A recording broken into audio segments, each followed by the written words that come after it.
البداية من صحيفة الرياضية اللي أكدت إن البليهي حزم حقائبه وقرر الخروج من الهلال في يناير الحالي.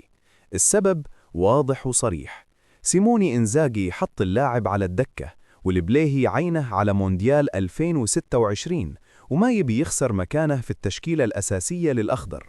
اللاعب يبي يلعب والهلال صار يعتمد على خيارات ثانية. طيب وين بيروح؟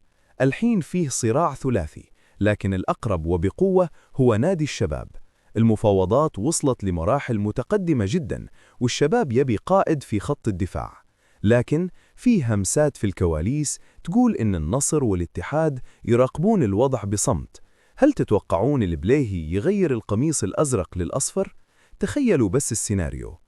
رحيل البليهي في هذا التوقيت هو خسارة لشخصية القيادة في غرفة ملابس الهلال، لكنه قرار منطقي للاعب يبي يشارك في كأس العالم. الهلال كأنه يقول انتهى زمن وبدأ زمن جديد مع إنزاغي.